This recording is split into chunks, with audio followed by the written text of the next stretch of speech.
this video tutorial, we will learn how to code Likert Scale in SPSS.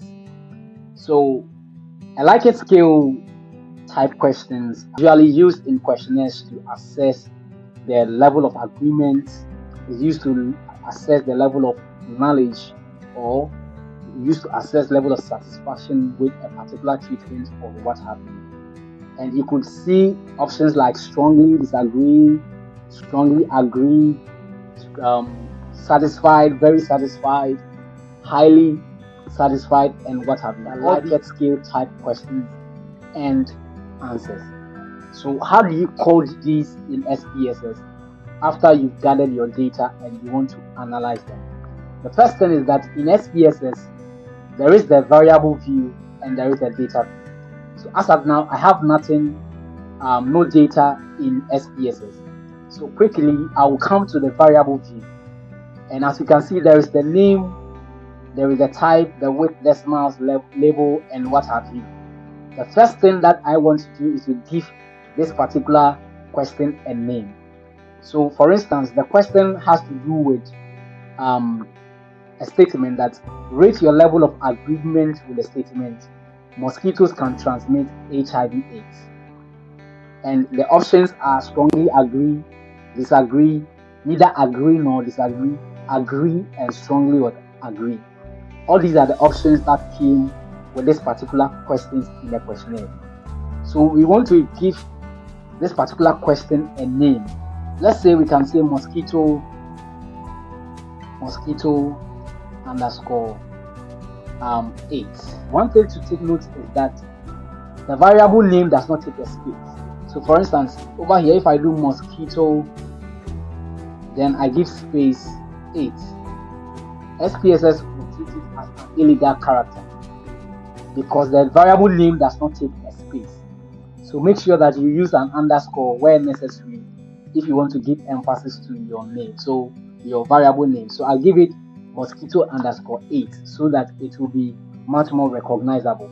I can label it very well over here if I want to give it a much more meaningful name. So I could say that mosquito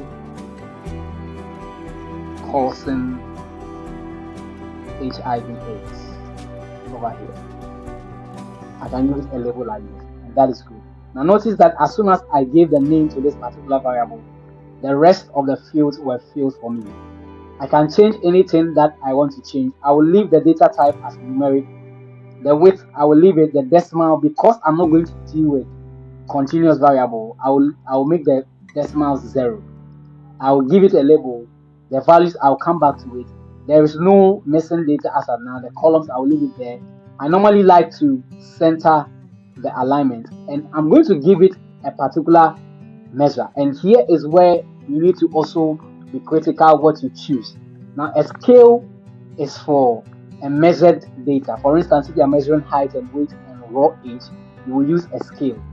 Now, ordinal is very typical when you are dealing with a Likert scale, since there is a level of knowledge, there is a level of satisfaction, there is a level of agreement. So the ordinal signifies levels, and that is what you want to choose if you are dealing with a Likert scale.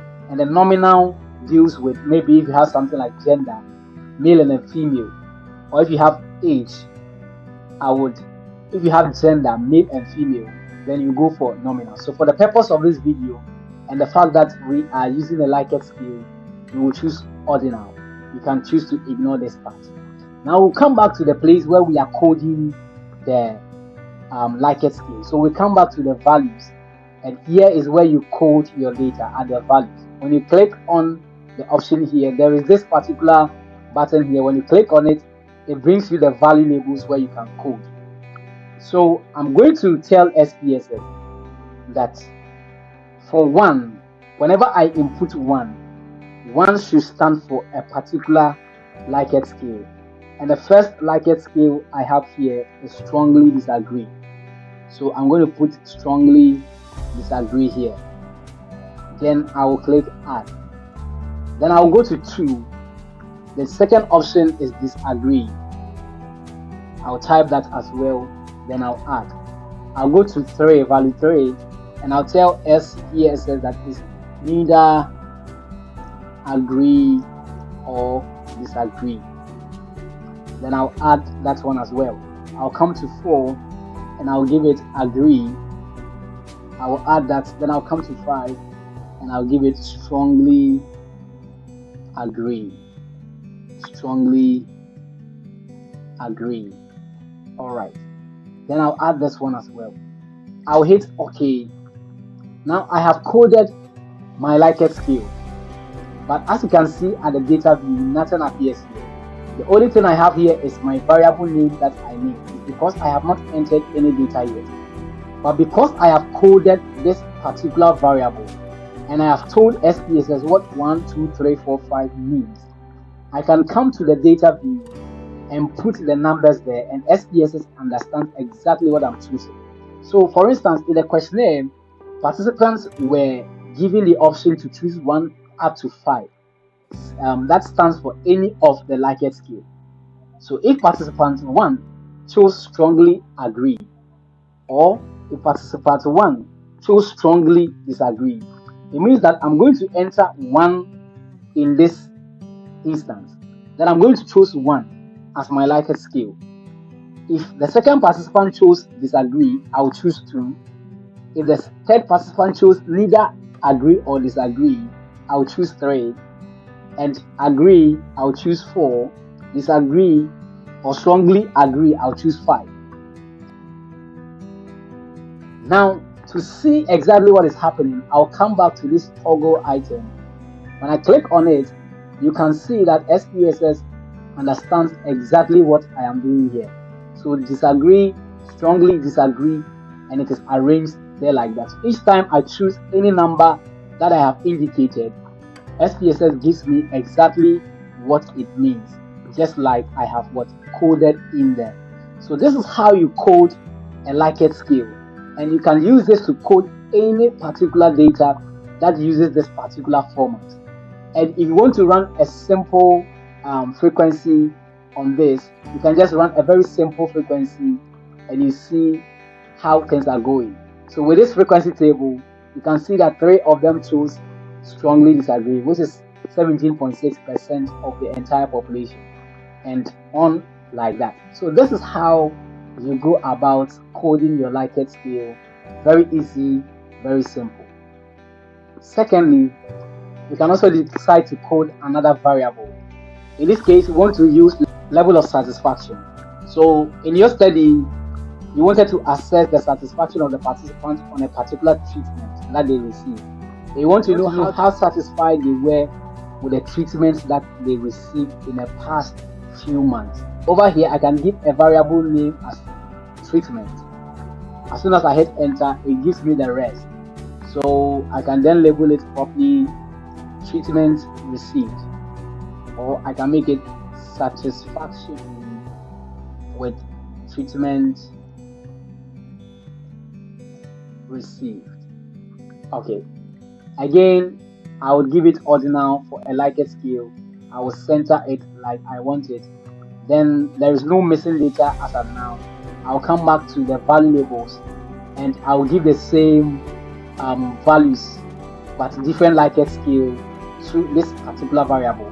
So I can use the same one and tell SPSS that the first one is highly satisfied. Then I'll add. Number 2 is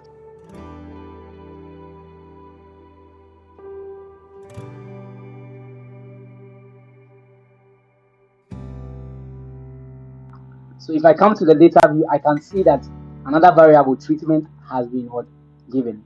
Now, because this variable is not the same as this variable, over here when I hit 1, if I choose 1, SPSS knows exactly what the 1 means as far as this particular variable is concerned. So the 1 will not be confusing with that of the other variable because every variable codes with its specific numbers. Alright, so if I choose 2 here, SPSS understands exactly what I am choosing. Okay, so once I'm finished with this, I can perform a simple cross tabulation. With this particular cross tabs, I want to know the level of satisfaction in relation to agreement as far as the causes of HIV is concerned. I'll choose okay. So over here, I can see that those who strongly disagree that mosquito can cause AIDS were highly satisfied. Only 2 of them were highly satisfied with their treatment that they received.